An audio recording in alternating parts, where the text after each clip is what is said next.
여러분 안녕하십니까? 코로나19 통합 뉴스룸 2시 뉴스입니다. 오늘 코로나19 신규 확진자는 126명입니다. 역시 서울 경기 지역에서 확진자가 많이 나왔고 사망자도 5명 늘었습니다. 먼저 재난방송센터 연결해서 코로나19 현황 알아봅니다. 이혜진 기자. 이 수도권을 중심으로 확산세가 좀처럼 꺾이지 않고 있는데요. 먼저 오전에 발표된 현황부터 정리해 볼까요? 네, 코로나19 누적 확진자는 22,783명입니다. 신규 확진자가 126명인데요. 해외 유입은 17명이고 국내 발생이 109명입니다. 사망자도 5명이 증가했습니다. 누적 사망자는 377명입니다.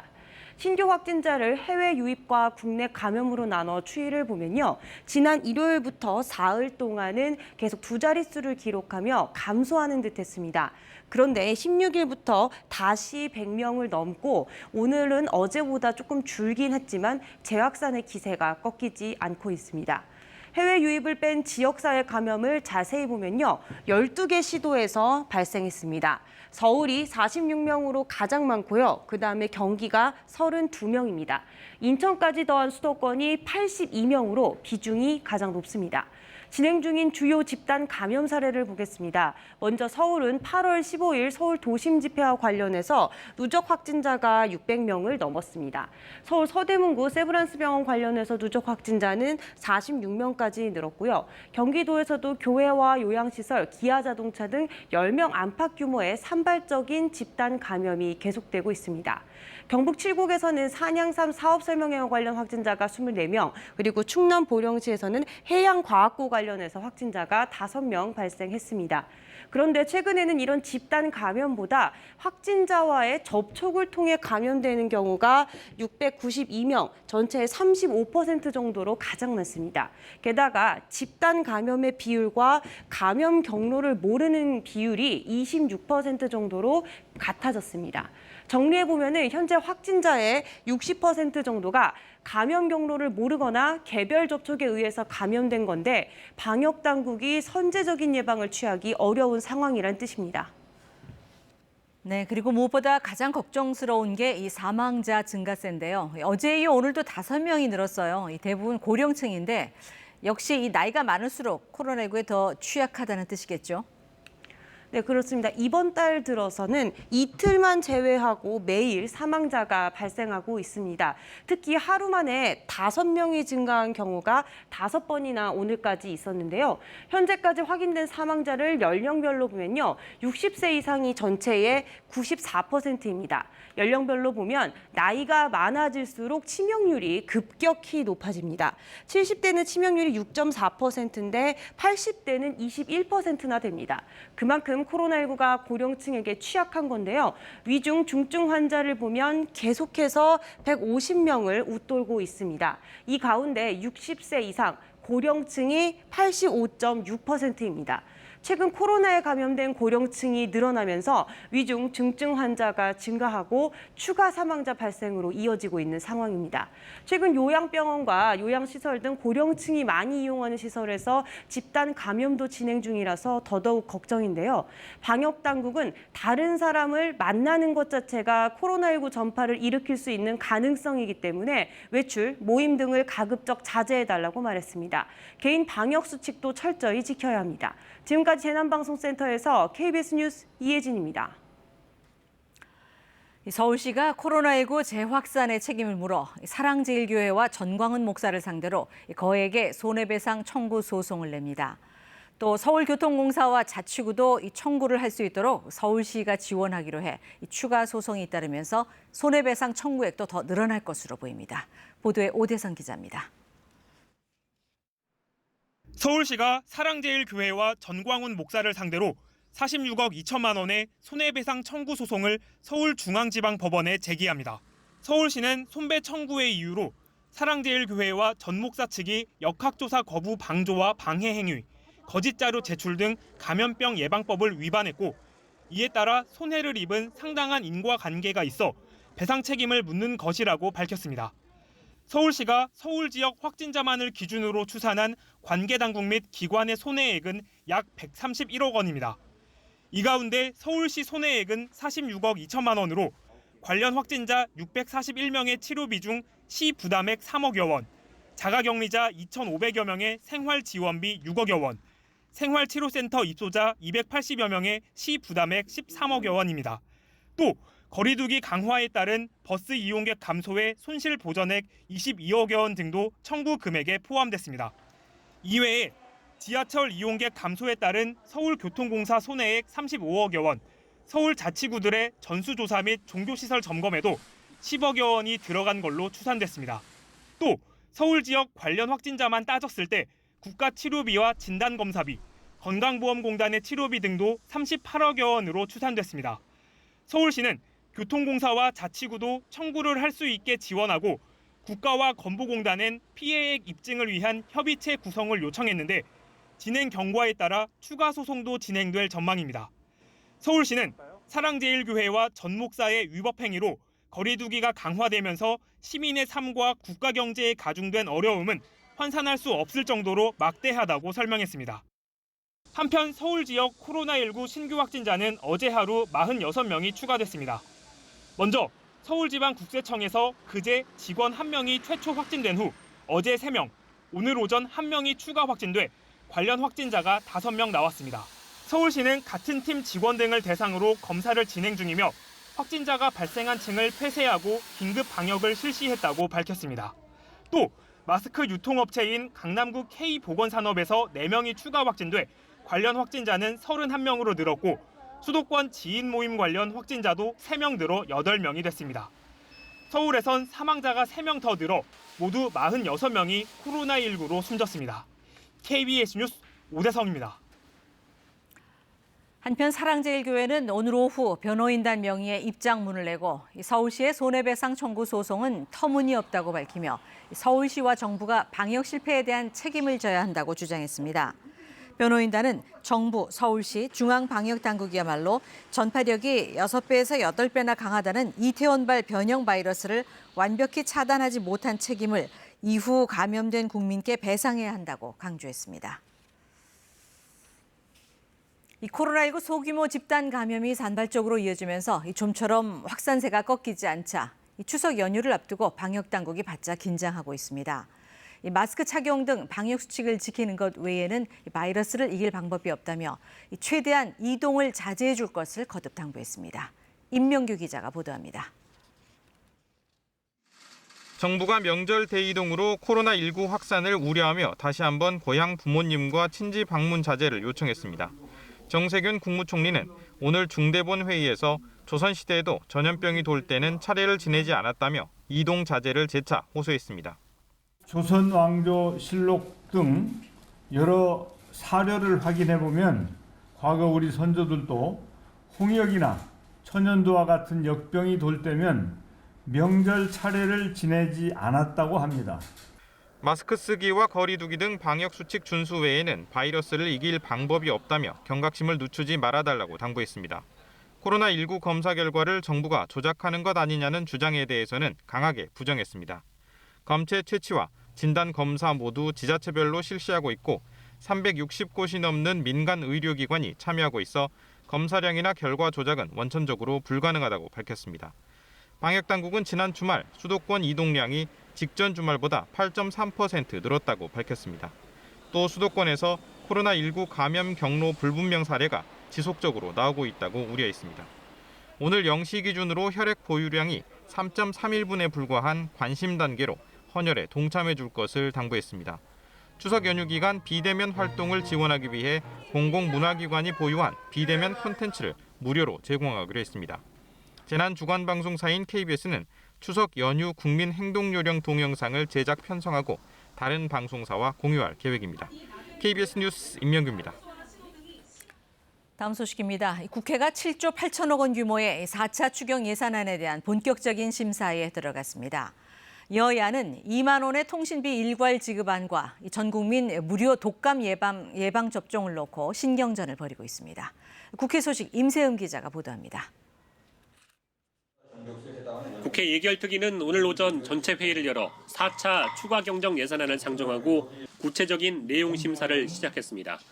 이번 추경안은 코로나19로 피해를 본 소상공인과 중소기업을 지원하고 고용 안정을 위해 지원금을 지급하는 내용을 담고 있습니다. 또 초등학생 이하 1명당 돌봄 지원금 20만 원을 주고 13살 이상 전 국민에게 2만 원씩 통신비를 지원하는 방안이 포함되어 있습니다. 모두 7조 8천억 원 규모로 재원은 사실상 100% 국채를 발행해 마련됩니다.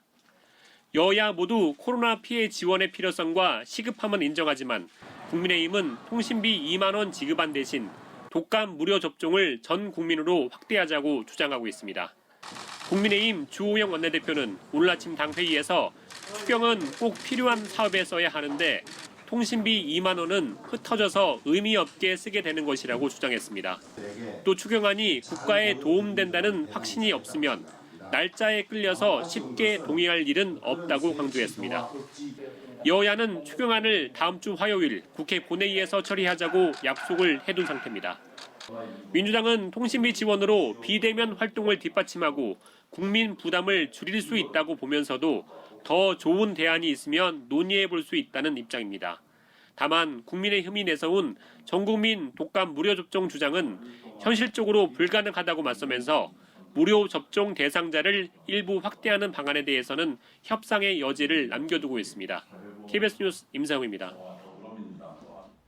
이번 추석 연휴 기간에 고속도로 휴게소 안에서는 음식을 먹을 수 없고 포장만 가능합니다. 한국도로공사는 추석 연휴 기간인 이달 29일부터 다음 달 4일까지 6일 동안 한국도로공사가 관리하는 모든 고속도로 휴게소에서 실내 매장의 좌석 운영을 금지하고 음식은 포장만 가능하다고 밝혔습니다. 도로공사는 이와 함께 휴게소의 운영 여건에 따라 입구와 출구를 구분해 운영하고 이용객의 밀집도가 높아질 수 있는 실내 매장과 화장실에는 전담 안내 요원을 배치해 발열 체크 등 출입자 관리를 하고 있다고 밝혔습니다. 그럼 여기서 중앙방역대책본부 연결해서 코로나19 현황 브리핑 직접 들어보시겠습니다.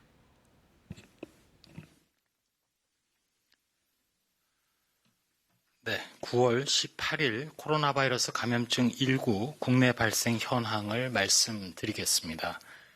국내 발생한 신규 확진자는 총 109명이 확인되었고 해외 유입 사례는 17명입니다. 총 누적 확진자 수는 22,783명입니다. 신규로 228명이 격리 해제되어 현재 2,635명이 격리 중입니다. 위중증 환자는 150명이고 어제는 사망자가 5명 발생하였습니다. 희생자 여러분의 명복을 빌고 유가족분들에게 애도의 말씀을 드립니다. 국내 지역 발생을 오늘 12시 기준으로 지역별로 좀 더 상세히 말씀드리겠습니다. 집계 시점의 차이 때문에 일부 상이할 수 있다는 점을 말씀드리고 먼저 서울특별시입니다. 지난 8월 15일 도심 집회와 관련하여 5명이 추가됨으로써 총 누적 확진자는 609명입니다. 비수도권이 336명으로 수도권 273명에 비해서 더 많습니다. 강남구 K보건산업과 관련하여 5명이 추가되어 총 32명의 누적 확진자가 발견되었고 종로구 서울지방국세청과 관련해서 9월 16일 첫 확진자 발생 후 4명이 추가 확진되어 총 환자는 5명입니다. 다음 경기도입니다. 고양시 정신요양시설 박애원과 관련해서 접촉자 조사 중 7명이 추가되어 총 확진자는 18명입니다. 부천시 남부교회 관련해서 접촉자 조사 중 2명이 추가 확진되어 현재까지 총 17명의 누적 확진자를 발견하였습니다. 광명시 기아자동차 관련해서 2명이 추가됨으로써 누적 확진자는 총 13명입니다. 시흥시에 소재한 센트럴병원과 관련해서 지난 9월 9일 첫 확진자 발생 후 6명이 추가되어 현재까지 총 7명을 발견하였습니다. 다음으로 충청남도 보령 소재 해양과학고와 관련해서 1명이 추가되어 총 6명의 확진자를 발견하였고 전라북도 익산시 인화동 사무실 관련해서 1명의 접촉자 조사 중 1명의 환자가 추가되어 총 10명이 발견되었습니다. 앞서 말씀드린 위중증 환자는 총 150명이고 60세 이상이 88%, 132명입니다. 사망자는 총 372명으로 60세 이상이 93.9%를 차지하고 있습니다. 위중증 사망자 현황에 말씀드린 대로 중증으로 이어질 가능성이 높은 60세 이상의 고령층에 해당하시는 분들은 외출, 모임 등 다른 사람과의 접촉을 최소화해 주시고 불가피하게 외출을 하시더라도 반드시 마스크를 제대로 착용을 해 주시기 바랍니다. 발열 또는 기침이 나거나 목이 따끔따끔 아프시거나 몸이 욱신욱신 쑤시는 등 인후통이나 근육통 동반된 호흡기 증상 등이 있을 때는 또는 조금이라도 몸이 이상하시면 신속하게 선별진료소를 방문해서 진료 및 검사를 받아주시기 바랍니다. 다음으로 해외 유입 확진자는 어제 총 17명이고 이 중에 추정 유입 국가별로 볼 때에는 우즈베키스탄과 미국이 각 4명 등입니다. 다음으로 연구개발 치료 등과 관련해서는 렘데시비르와 관련해서 현재까지 총 58개 병원에 409명의 환자에게 공급이 완료되었습니다. 생활방역과 관련해서 말씀드리겠습니다. 행정안전부에서 운영해 주고 계신 안전신문고와 관련하여 최근에 신고되는 주요 사례를 몇 가지 말씀드리겠습니다. 비록 최종 현장 확인 조사가 끝난 것은 아니지만 사례를 말씀드림으로써 주의를 촉구해 드리는 바입니다. 먼저 많은 식당이 한 곳에 모인 식당가에서 종업원들 다수가 마스크를 착용하지 않아서 감염이 우려된다는 신고가 있었습니다. 또한 의료기기 체험장에서 밀폐된 좁은 공간의 체험장에 많은 사람들이 마스크를 착용하지 않아서 감염이 우려된다는 신고도 있었습니다. 식당, 카페 등 다중이용시설에서 수시로 환기와 소독을 실시해 주시기 바라고 또 종사자, 이용자 모두 방역수칙을 철저히 준수해 주실 것을 당부드립니다. 또한 주말을 맞아서 불효불급한 외출 모임 등은 연기하거나 취소해 주시고 불가피하게 외출할 경우에는 마스크를 꼭 착용해 주시고 특별히 아까 안전신문고의 신고 사례에서도 말씀을 드렸습니다만 방문 판매 설명회 등 각종 설명회 그리고 각종 체험 행사 같은 경우 밀접한 장소일 가능성이 매우 높기 때문에 가지 말아 주실 것을 당부드립니다. 특별히 주말을 맞아서 9월 들어서 종교시설에서의 집단 발생 사례를 분석하였습니다. 9월 이후 좀 전에 비해서는 좀 전체 규모는 줄었습니다만 4개의 종교시설에서 총 56명의 확진자가 발생을 하였습니다. 위험 요인을 보면 환기가 적절히 이루어지지 않은 상황에서 대면 종교활동이 이루어졌고 정규활동 외에 소모임, 온라인 예배 준비 모임 또는 종교활동 전후에 식사 등을 하면서 마스크 착용이 미흡한 상태로 대화를 나눈 것으로 확인되는 경우가 있었습니다. 거듭 강조드립니다만 주말을 맞아서 종교시설에서 각종 종교활동은 비대면으로 실시를 해 주시고 모든 대면 모임, 행사, 단체 식사 등은 자제해 주실 것을 거듭 요청드립니다. 마지막으로 말씀드리겠습니다. 코로나19 발생이 현재 쉽게 감소하는 모양새는 아닙니다만 최근 2주간의 양상을 보면 전체적으로는 그동안의 거리두기 효과가 나타나고 있다고 판단하고 있습니다. 다만 이번 유행은 수도권이 중심이었기 때문에 사실상 전국적으로 전파가 이루어진 셈이고 따라서 지난번의 어느 유행보다도 위험하고 아슬아슬한 상황입니다. 만약 지금 전국의 어느 고위험시설 또는 어떠한 대규모 행사에서라도 집단 감염이 한두 곳만 생겨도 금세 확진자가 급격하게 늘어날 가능성도 배제할 수 없습니다. 지금 상황은 용수철처럼 튀어오를 수 있는 코로나19의 대규모 유행을 거리 두기로 억제하고 있는 형국입니다. 특별히 실내는 물론 거리 두기가 불확실한 실외에서는 어디서나 마스크를 착용하는 것이 매우 중요합니다.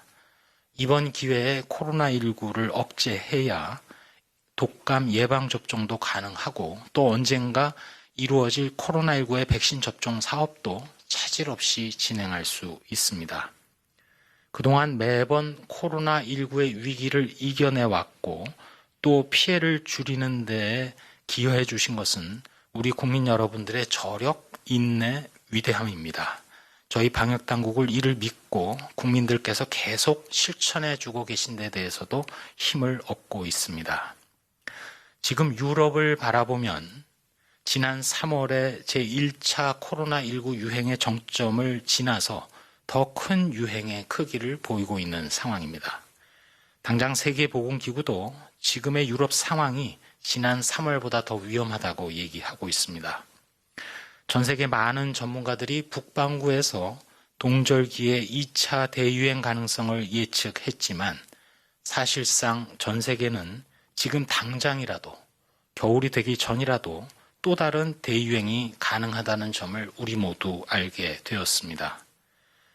추석 연휴를 앞둔 우리나라도 이를 위험 신호로 받아들여야 합니다. 전 세계에서 봉쇄를 풀어나가면서 또는 봉쇄를 푼 후에 코로나19 유행을 제대로 관리하고 있는 나라는 찾기 힘든 상황입니다. 그만큼 코로나19 대응이 힘들고 어렵다는 의미입니다.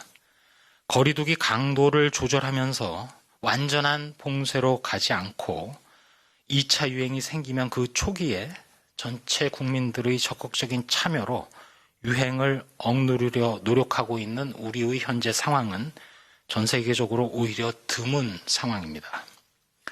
국민 여러분들의 이해와 협조가 없다면 사실 불가능한 일입니다. 일선의 보건요원들, 지방자치단체에 수고하시는 일선 공직자 여러분들, 그리고 무엇보다도 의료진 여러분들의 헌신이 계셔서 가능한 일이고 앞으로도 계속 길어질 이러한 헌신과 노고에 다시 한번 머리 숙이게 됩니다. 가을이고 청명한 날씨임에도 불구하고 자영업자분들, 택배기사님, 또 생업에 종사하는 많은 분들에게는 사실 너무도 잔인한 시기이기도 합니다. 그럼에도 불구하고 이겨내고 또 극복할 수 있도록 저희 방역당국도 더 한층 최선을 다하겠다고 다짐드립니다. 네, 지금부터 기자님들 질문에 답변 드리는 시간 갖겠습니다. 네, 중앙방역대책본부의 브리핑 현장 연결해서 들으셨습니다. 조금 전 들어온 소식입니다. 오는 21일부터 이 택배 분류 작업 거부를 예고했던 택배 과로사 대책위원회가 분류 작업 거부 결정을 철회하기로 했다고 밝혔습니다. 이 택배 과로사 대책위는 오늘 보도 자료를 내고 이 대책 마련을 위한 정부의 노력을 긍정적으로 평가한다며 이같이 말했습니다.